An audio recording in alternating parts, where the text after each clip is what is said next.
Indonesia, bangsa dan negara, rumah ideologi Pancasila. Bismillahirrahmanirrahim. Pemirsa tercinta yang dirahmati Allah, Tuhan yang Maha Esa, bersua kembali di kanal Hikmatologi, monolog sederhana, mengajak diri kita masing-masing berpikir untuk kian melembut, cerdas, dewasakan hati nurani, berdasar kitab suci agama kepercayaan yang kita yakini, dan tentu saja menjunjung nilai luhur Pancasila, niscaya dalam kehidupan berbangsa bernegara sehari-hari. Pemirsa, ketika menjelang pemilihan umum, lebih tepatnya di era reformasi di Republik Indonesia tercinta ini, kurang 2 tahun sudah sibuk masing-masing partai menata laksana diri untuk berkoalisi. Pernah kami angkat di serial Hikmatokrasi yang ke-16.008, Hikmatokrasi tak berkoalisi. Mendapat sambutan yang cukup hangat, terutama bagi anak-anak muda yang sangat getol-getolnya, sangat bersemangat mengkaji perjalanan politik anak bangsa ini. Dan Hikmatokrasi tak berkoalisi menjadi salah satu bahan kajian menarik di kelas-kelas yang kami ampu. Tentu saja harapan yang ingin kami sampaikan kepada anak muda yakni adalah mengajak untuk kian cerdas menapaki kedewasaan berpikir menggunakan hati nurani, bukan menggunakan otak yang semata-mata indrawi. Karena ketika partai politik beserta insan-insan partisipan di dalamnya mengandalkan otak, maka perhitungan koalisi, kerjasama antar partai nyaris bisa dipastikan. Pola koalisi akan meninggalkan kedaulatan yang asasi, yakni adalah kedaulatan rakyat Indonesia. Pada saat kedaulatan ditinggalkan, sengaja dilalaikan, sengaja bahkan dinisbikan oleh partisipan-partisipan partai politik, maka pada saat itu sesungguhnya kedaulatan rakyat telah sirna. Sirna dalam pengertian bahwa rakyat tidak menjadi pemain yang sesungguhnya di dalam pentas politik bangsa dan negara ini.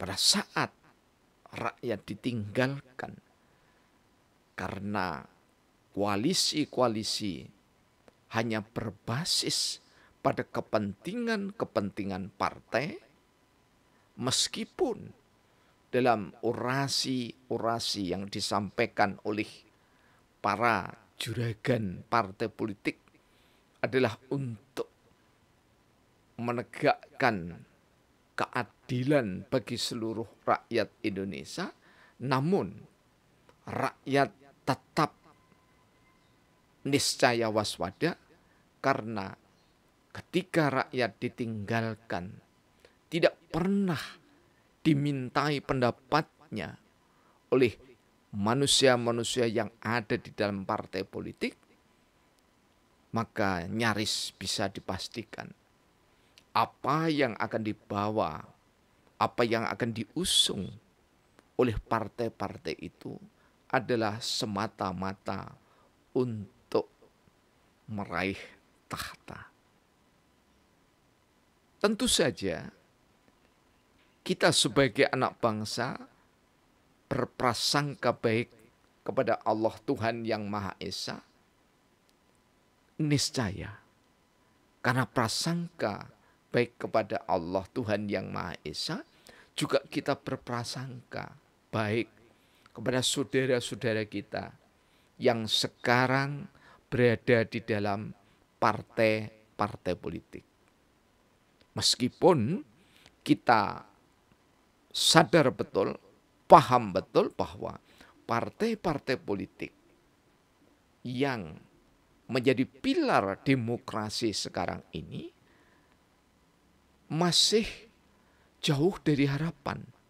Karena partai-partai itu semuanya tidak didukung oleh kapabilitas, kemampuan dari pendukungnya, namun didukung oleh fanatisme yang seringkali berlebihan ditunjukkannya.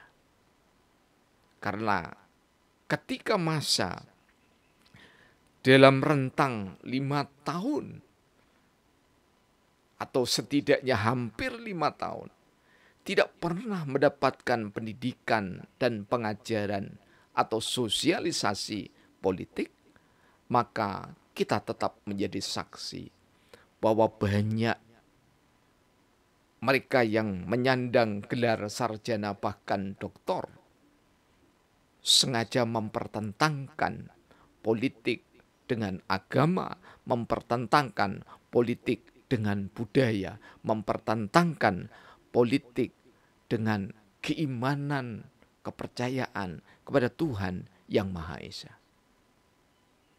Karena itu tidak ada yang terlambat ketika kita kembali menyadari bahwa ketika Indonesia merdeka, memang PPKI lah yang memilih presiden dan wakil presiden, karena Majelis Permusyawaratan Rakyat sebagai manifestasi dari kedaulatan rakyat yang sesungguhnya di dalam pasal 1 ayat 2 masih belum dibentuk ketika itu. Namun semangat dari BPUPK dan semangat dari BPKI ketika merumuskan bagi BPUPK Panitia 8 dan Panitia 9, ketika merumuskan dasar negara Pancasila, terutama pertalian dengan kesempurnaan pembukaan Undang-Undang Dasar 1945, adalah karya yang monumental, yang agung. Bahasanya sederhana, mudah dicerna, namun esensinya sungguh sangat teristimewa. Karena itu kita bersyukur kepada Allah Tuhan yang Maha Esa bahwa bangsa ini bertekad bulat tidak pernah akan merubah pembukaan Undang-Undang Dasar 1945. Esensi atau hakikatnya tidak dirubahnya pembukaan Undang-Undang Dasar 1945 yang sekarang dibunyikan secara lengkap Undang-Undang Dasar Negara Kesatuan Republik Indonesia tahun 1945. Di dalamnya memang tidak tertulis bunyi Pancasila, namun di dalam alinea yang keempat baris-baris terakhir jelas dikatakan bahwa negara berdasarkan ketuhanan yang Maha Esa sampai dengan sila kelima dari Pancasila. Bagi yang dewasa memahami sistem ketatanegaraan, memahami sistem konstitusi ataupun undang-undang dasar Negara Kesatuan Republik Indonesia tahun 1945, cukup jelas bahwa mestinya kita tidak mempermasalahkan apalagi ingin mengganti dasar negara Pancasila dengan alasan sampai hari ini masih banyak kemiskinan, sampai hari ini masih banyak stunting, sampai hari ini pembangunan belum merata. Yang perlu kita ingat, siapapun pemimpinnya, berapa periode pun kepemimpinan seseorang, yang terpanjang adalah kepemimpinan Jenderal Soeharto, kurang lebih 32 tahun, tetap menyisakan ketidaksempurnaan. Dalam makna bahwa tetap ada proses pembangunan yang harus dilanjutkan. 32 tahun bukan waktu yang sedikit. Tetapi bagi hamba-hamba Allah yang sadar dan paham, cerdas, mensyukuri nikmat Allah, maka telah banyak hal yang dicanangkan oleh Presiden Soekarno dan Soeharto yang perlu terus-menerus untuk ditumbuh kembangkan. Mestinya menjelang pemilu kurang lebih 2 tahun ke depan, tokoh-tokoh politik sibuk untuk merenda, membangun sistem politik yang akan datang, membuat rencana strategis sistem politik berdasarkan Pancasila yang akan datang seperti apa. Dan kami, orang kecil dari kampung Celaket, Kota Malang ini, mengingatkan dan sekaligus menawarkan bahwa ke depan sistem pemerintahan yang niscaya dijalankan dan tidak ada sebutan di dalam kosakata sistem ketatanegaraan di dunia ini, yakni adalah hikmatokrasi.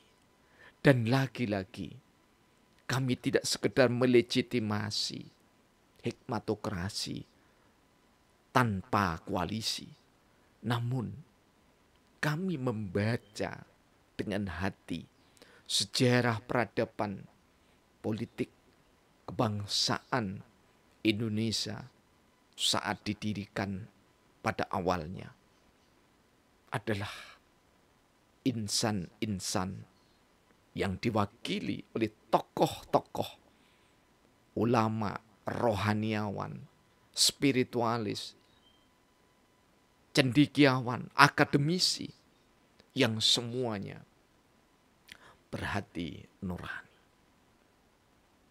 Karena itu, pada saat BPUPK bersidang, pada saat panitia 8 dan panitia 9 bersidang, pada saat PPKI bersidang, tidak ada koalisi. Mengembalikan Indonesia tanpa koalisi partai politik adalah keniscayaan. Karena kita tidak sedang menghisap jempol, tetapi memang pernah ada di Indonesia sebelum proklamasi kemerdekaan Indonesia. Pemirsa yang dirahmati oleh Allah,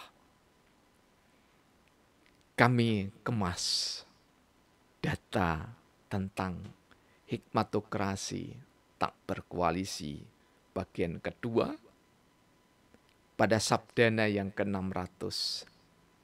Mohon maaf, ke-16.009. Hikmatokrasi tak berkoalisi bagian kedua. Koalisi melalaikan nabi dan rasul di bumi. Koalisi melalaikan leluhur yang membuka bumi pertiwi. Koalisi melalaikan pendiri bangsa yang berhati terpuji. Koalisi melalaikan nilai-nilai Pancasila asli bumi pertiwi. Koalisi melalaikan pejuang yang ikhlas berbakti. Koalisi melalaikan pejuang kemerdekaan untuk Indonesia berdikari. Koalisi melalaikan ulama, rohaniawan, sesepuh bumi pertiwi. Kampung Celaket, Kota Malang, tercinta 26 Juli tahun 2020. Sekedar deskripsi sedikit, koalisi melalaikan nabi dan rasul di bumi, maknanya bahwa tidak ada seorang rasul ataupun nabi yang membentuk koalisi demi tahta yang direbut di atas bumi ini. Tidak ada. Kemudian nilai luhur atau leluhur di bumi pertiwi, kalau kita benar-benar in-depth interview, benar-benar meneliti secara grounded atau grounded research. Lagi-lagi kita debati di Kabupaten Malang, juga di Kabupaten Jombang ketika kami melakukan riset tahun 1984 di Jombang, kemudian kami lanjut tahun 1997 di Kabupaten Malang. Terbentuknya desa-desa insya Allah di seluruh Nusantara ini. Bukan karena koalisi, tetapi kerjasama antara anak-anak desa, atau lebih tepatnya sesepuh-sesepuh desa. Kemudian memilih dalam musyawarah mufakat untuk ditentukan siapa calon yang akan memimpin satu desa itu. Lagi-lagi hikmatokrasi mewarnai pemilihan kepala desa sejak awalnya. Dan koalisi sama sekali meninggalkan esensi luhur kedaulatan rakyat di bumi pertiwi ini. Pemirsa kanal Hikmatologi yang tercinta, koalisi melalaikan ulama rohaniawan sesepuh bumi pertiwi sangat jelas sekali. Pendekatan-pendekatan sosiologis yang didasarkan pada riset fundamental grounded nyaris tidak bisa ditemukan ketika anggota legislatif maupun eksekutif akan merumuskan peraturan perundang-undangan. Tidak ada yang terlambat. Kembali kepada hikmat kebijaksanaan dalam perwakilan, permusyawaratan perwakilan, keniscayaan. Karena itu, jangan pernah tinggalkan Pancasila. Semoga bermanfaat dan Tuhan Allah yang Maha Esa senantiasa memberkahi kita semua. Alhamdulillahirabbil alamin.